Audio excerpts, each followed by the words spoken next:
John Edward Robinson managed to kill at least 8 women over nearly 2 decades while hiding in plain sight as a beloved suburban family man, a scoutmaster, and a respected businessman, and almost got away with it entirely. Chapter 1: The Man with 1,000 Faces. John Edward Robinson was born on December 27, 1943, in Cicero, Illinois, the third of 5 children in a working-class Catholic family. By all outward appearances, he was driven and charming from a young age.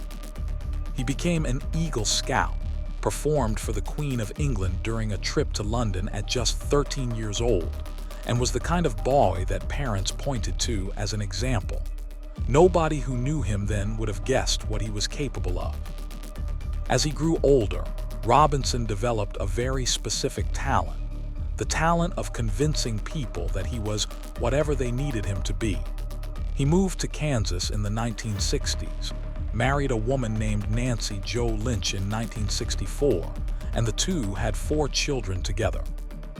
On the surface, it was a picture-perfect suburban life in the town of Olathe, Kansas.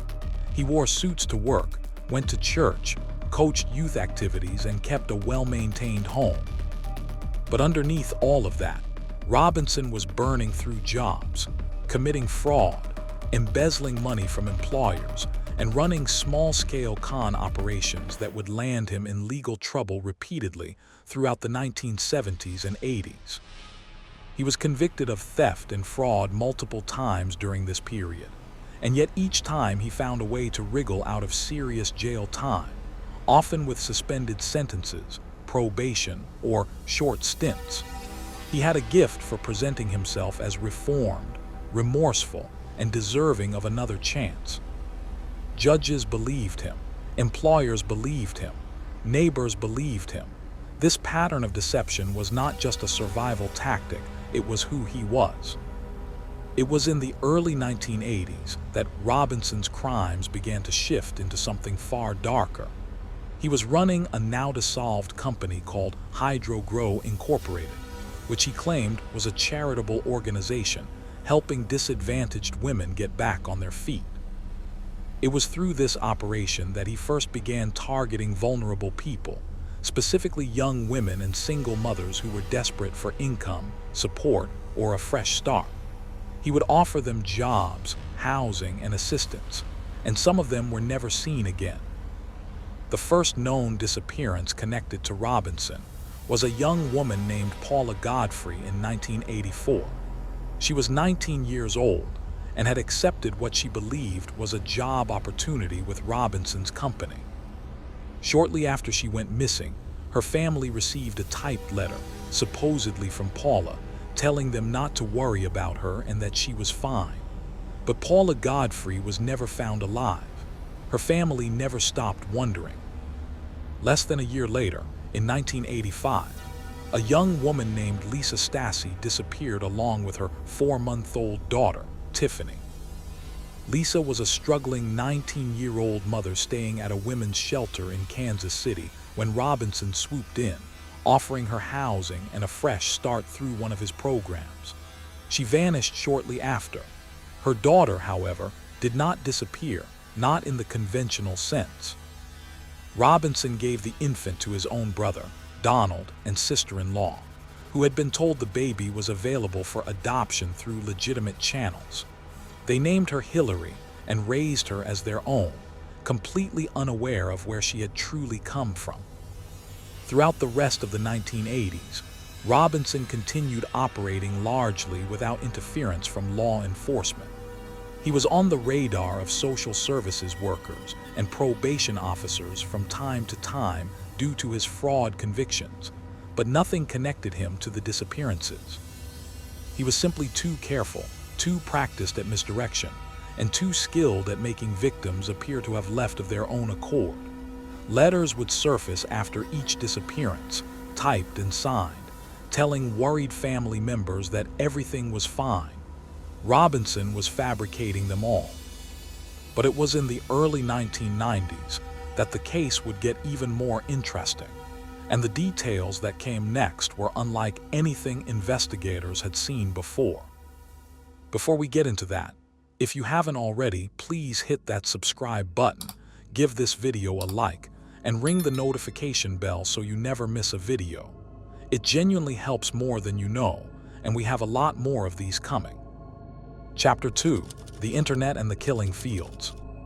In the mid-1990s, the internet was still a new and largely unregulated frontier, and John Robinson saw it immediately for what it was: the perfect hunting ground. He began frequenting early online forums and chat rooms, specifically those focused on the BDSM community, where he would pose as a wealthy and experienced dominant male figure. He used aliases, crafted detailed and convincing personas, and would gradually build trust with women he met online before eventually luring them to Kansas to meet him in person. He targeted women who were submissive by nature or lifestyle choice, which he calculated would make them less likely to push back, less likely to tell others where they were going, and more inclined to keep their arrangements secret from friends and family. It was a calculated predatory strategy, and it worked for years. Between 1995 and 1999, at least 4 more women disappeared after making contact with Robinson online or through personal ads. Among them were Beverly Bonner, a 49-year-old former prison librarian who had actually met Robinson while he was serving a brief sentence in the early 90s. She had believed he was a wealthy businessman who could offer her a new life. She dissolved into the same void as the others, letters appearing to her family that seemed off, visits that never happened, phone calls that stopped. Sheila and Debbie Faith were a mother and daughter who were both killed. Sheila was 45 and her daughter Debbie was 15 years old and used a wheelchair due to spina bifida. Robinson had convinced Sheila, who was recently widowed and struggling financially, that he could provide a better life for her and her daughter. Their remains would later be found together. Robinson continued to collect Debbie's monthly disability checks for years after her death, forging the paperwork to keep the money flowing. By 1999, a Kansas woman named Suzette Troughton had begun communicating with Robinson online. She was 27 years old, a trained nurse who worked with elderly patients, and she had been told Robinson could offer her a high-paying job working for a wealthy client on a yacht and traveling the world. When she arrived in Kansas in February 2000, she told friends she expected to be gone for a while. She brought her 2 Pekingese dogs with her. She was never seen alive again, but like the others, letters appeared to family members in the weeks that followed, letters telling them she was living her best life overseas. But this time, something was different. Suzette had talked to a lot of people online before she left. She had been quite open about who she was meeting and where she was going. Her family and friends were not convinced by the letters. They began pushing. And an investigator named John Cowles with the Lenexa Police Department in Kansas had quietly begun building a file on Robinson after receiving separate complaints about him from women who had met him online and felt threatened or had money taken from them. The pieces were slowly beginning to align. Chapter 3: Closing in. By the spring of 2000, investigators had Robinson under surveillance. They were watching his rural property, a small farm he owned in the town of La Signe in Lynn County, Kansas. They also knew he maintained a storage unit. Law enforcement from multiple agencies began coordinating their efforts, and Robinson, sensing nothing, continued operating as usual. He was simultaneously communicating with several women online at the time, including a woman named Laura Remington and another named Vicky Neufeld, both of whom had already had deeply unsettling experiences with him that they had reported to police. One of the most significant breakthroughs in the investigation came through a woman named Carolyn Troughton, Suzette's mother, who had never accepted the letters she received as genuine. She knew her daughter's writing style, and the letters felt wrong to her. She pressed investigators hard, and they listened. In June 2000, police executed search warrants on Robinson's storage unit and his farm property. What they found at the storage unit were 2 large barrels sealed shut. Inside those barrels were the remains of Izabela Luica, a 21-year-old Polish-born woman who had met Robinson online in 1998, and Suzette Troughton. At the farm in Lassigny, investigators found 3 more barrels in a shed. Inside were the remains of Beverly Bonner, Sheila Faith, and Debbie Faith. Robinson was arrested on June 2000 and 2000, initially on unrelated charges of theft and sexual battery involving the women he had been communicating with online at the time.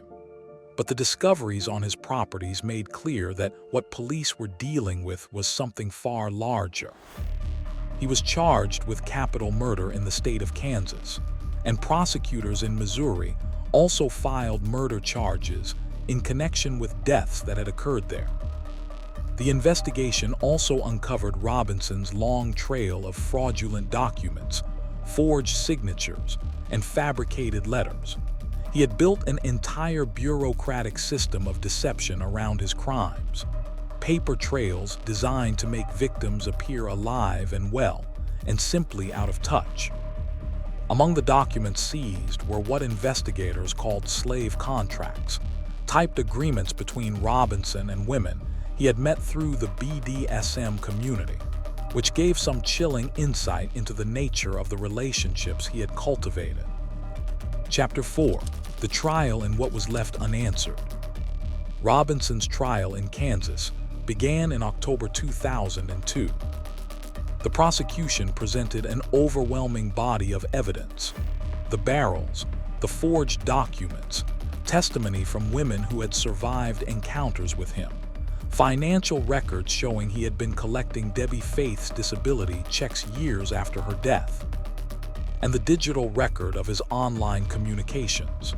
His wife, Nancy, who had stayed married to him throughout everything, maintained that she had known nothing. The defense argued that Robinson was not guilty of premeditated murder and attempted to raise doubts about the evidence, but it was an uphill battle from the start. Testimony from survivors was particularly damning, with women describing how Robinson had held documents they had signed, controlled their communications, and in some cases confiscated their belongings when they arrived to meet him. On October 22, 2002, the jury found John Edward Robinson guilty of capital murder in the deaths of Izabela Luica and Suzette Troughton, as well as several other charges. He was sentenced to death. In Missouri, he pleaded guilty in 2003 to the murders of Beverly Bonner, Sheila Faith, and Debbie Faith, and received 3 consecutive life sentences, though Kansas retained jurisdiction over his death sentence. One of the most emotionally significant moments to come out of the case happened after the arrest, when investigators confirmed that Tiffany Stassi, the infant daughter of Lisa Stassi, who had been handed over to Robinson's brother back in 1985, was alive and well. She had grown up as Hillary Robinson, unaware of her true identity. She was in her mid-teens when the truth came out. The reunion with her maternal family was something she navigated on her own terms, and the revelation understandably reshaped her understanding of her entire life. The bodies of Paula Godfrey and Lisa Stassi were never found. Their cases remain technically unsolved in terms of physical evidence, though Robinson has never been forthcoming. He has spent years on death row appealing his sentence, and as of the time of this video's production, he remains there. He has never provided full answers to the families who still don't know exactly what happened to the people they lost. Chapter 5: A Legacy of Unanswered Questions. What makes the Robinson case so deeply unsettling is not just the scale of the killing, but the machinery of normalcy he maintained around it. He was not a recluse or a visibly unstable person. He was a neighbor, a father, a man at the school events and the church pews. He was the person everyone liked, or at least tolerated. The person who seemed a little slippery in business, but who you would never in 1,000 years associate with something like this. The case was also one of the first high-profile examples of a serial killer using the internet as a hunting tool, which prompted law enforcement agencies across the country to rethink how they monitored online spaces and what protocols should exist for missing persons cases where the last known contact had been online. That shift in thinking has had a lasting impact. For the families involved, the years of fabricated letters were in many ways a unique form of cruelty on top of the act of murder itself. To be told repeatedly that your daughter, your mother, your friend is fine, just busy, just traveling, just not in touch, is to have your grief and your instincts invalidated over and over again. Several families spent years being told they were worrying for nothing before they ever got any real answers. John Edward Robinson sits on death row in Kansas to this day. The case closed many chapters, but for the families of Paula Godfrey and Lisa Stassi, the final chapter has never truly been written. The bodies have never been found, the full truth has never been spoken, and somewhere in the silence of a prison corridor, the man who knows the answers has chosen to keep them.